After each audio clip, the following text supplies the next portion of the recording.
Sa video natin ngayon mga kamaestro ay pag-usapan naman natin itong latest pera increase bills sa Congress. Last month ay mayroon tayong ginawang video tungkol dito sa pera increase bills. Pero naman po ay version po ng Senate. So kung di tayo nagkakamali, meron pong pito or walo na mga bills na may kaugnayan nga dito sa pera increase or yung Personal Economic Relief Allowance. Ngayon lang ang nakalungkot po doon mga kamaestro, sa kabila ng napakadaming mga bills na naihain sa Senado ay hanggang sa kasalukuyan ngayon po ay 2026 na. Karamihan po sa mga bills na yon ay naihain po noong 2025 mga kamaestro. So hanggang ngayon ay mag-iisang taon na ay wala pa rin pong development kahit isa man lang doon sa mga bills po na nabanggit po natin. Ayan, so ngayon ay March, so nasa first quarter na tayo. Actually patapos na yung first quarter ng taon, pero nung base nga doon sa huling update po natin ay wala pang umuusad mga kamaestro na bill dito sa pera increase bill. So alam naman po natin napakahalaga nitong pera increase bills na ito sapagkat walang tax yung pera. So malaking bagay yan sa atin, sa mga hindi lang sa teachers kundi sa mga government employees. Ayan, kahit 3,000 or 4,000 yung increase ay malaking bagay na po yan sapagkat buo nating makukuha yan or matatanggap kung magkano man yung maging increase. So matagal-tagal na rin matagal-tagal na rin, dekada na rin po ang lumilipas nung huli magkaroon ng increase sa pera. Actually wala pa yata ako sa DepEd noon. 2,000 na yung pera hanggang sa kasalukuyan nasa 15 years na tayo sa service ay nanatili pa rin sa 2,000 yung ating natatanggap na pera. So sana po sana bago matapos tong term ni Pangulong Marcos hanggang 2028 ay meron man lang sanang maipasa na bill mga kamaestro, dahil na lang halos every year na lang mayroong bill pero hanggang bill na lang. Ayan, kaya syempre yung ibang mga kamaestro natin ay naiinis na rin, naiinip na rin kasi ika nga hanggang bill na lang daw mga kamaestro. So unahin natin tong House Bill number 128. So yan po yung kanyang title, an act increasing to 6,000 pesos the monthly personal economic relief allowance or pera granted to government employees. Ayan, so ito po ay na-file noong June 30, 2025 at ang principal author po niyan ay si Congresswoman Maria Rachel Arenas. Ito po ay yung date read niya is July 29, 2025 and mula po noon ay pending na ito sa Committee ng Appropriations. So wala rin pong pag-usad mga kamaestro hanggang sa kasalukuyan. Sumunod naman yung House Bill number 206. Ayan, ito naman ay increase hanggang 5,000 pesos. So kanina ay 6,000, ito naman po ay 5,000 pesos.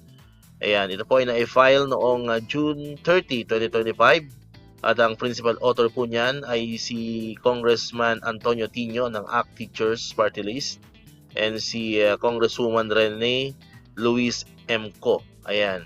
Then, ang date read niya is July 29 din, 2025 and mula po noon, ito po ay pending na rin sa Committee on Appropriations. So hanggang sa kasalukuyan po ay wala na rin po naging development mga kamaestro dito sa House Bill na ito. Next, ikatlo po ay ayan, ito mas malaki an act increasing the personal economic relief allowance granted to government employees to 8,000 pesos. Mas malaki-laki ito. Ito po yung House Bill number 3874 at ang na-file po siya noong August 20, 2025. At ang principal authors po niyan ay si Congressman Percival Percy Sendanya, Congressman Jose Manuel Sheljokno, ayan si Congressman Sheljokno pala, isa sa mga author po nito and si Congressman or Congresswoman Dada Kiram Esmula and Kaka J. Bagao. Ayan, so apat po silang mga authors nitong House Bill number 3874. Yan po ay na-read noong August 27, 2025 and mula po noon ito ay pending sa Committee on Appropriations. So wala pa rin pong pag-usad mga kamaestro dito sa House Bill na ito. Next, ikaapat naman, yung House Bill number 4790. Ayan, institutionalizing the personal economic relief allowance, automatically adjusting the benefit amount of inflation and for other purposes. Hindi po naka-specify dito yung amount niya. Pero siguro doon sa buong House Bill ay nandun po nakalagay. Kasi ang kinuha lang po natin is yung summary mga kamaestro. So ito po ay na-file noong September 23, 2025 at ang principal author po niyan ay si Congressman Adrian E. Salceda. Ayan, ito po ay na-read noong September 25 sa Committee on Appropriations and mula po noon ito ay pending and wala rin pong pag-usad. Ayan, next ay ang House Bill, panglima na to, ano? Panglima, House Bill number 6537. Ayan, an act institutionalizing the personal economic relief allowance granted to government employees to 7,000 pesos. So, ito naman po ay 7,000. Ayan, ito po ay na-file noong December 1, 2025. Ang principal author po ay si Congressman Raymond Democrito C. Mendoza at ito ay nabasa noong 12/3 or December 3, 2025 sa Committee on Appropriations and mula po noon ito po ay pending din. Alright? Next, ito na po, no? Pangpito, yung House Bill number 6674.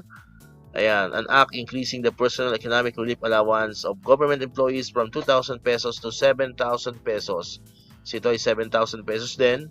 Ayan, at ito po ay na-file noong December 9, 2025 at ang principal author ay si Congressman Celso G.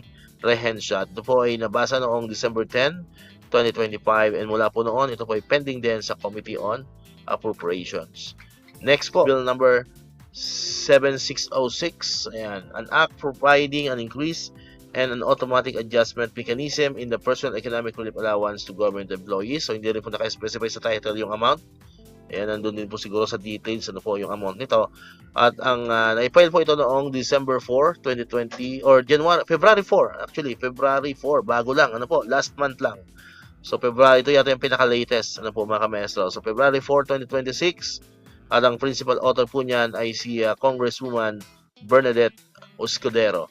Ito po ay nabasa noong February 9, 2026. At mula po noon, ito rin ay pending sa Committee on Appropriations. Alright. So yun po. So far, 7 mga bills, ano po mga maestro, na naihain sa House of Representatives. Magmula po yan noong 2025, especially noong June 2025, ano po hanggang ngayon, March 2026. So mayroon po tayong 7, ano, pareho sa Senado, ano, mga maestro. No? Kasi sa Senado, parang nasa 7 rin or 8. So dito naman sa House of Representatives ay meron din tayong 7 na mga House bills na so far ay pending pa rin at kagaya po ng sinapit sa Senado, ito po ay wala pa rin masyadong development. And so hopefully po ngayong taon, ngayong bago matapos itong 2026 ay kahit paano sana po ay magkaroon ng pag-usad, ano po, at mayroong maipasa bilang isang ganap na batas, ano po, umabot man lang sana sa bicameral conference, ano po, kasi pag yan po ay nakapasa sa first reading, second reading, then yun, magkakaroon ng bicameral conference, mag-agree po yung Congress at saka yung Senate, ano po, mag-agree sila kung, kasi iba-iba yung amount, di ba?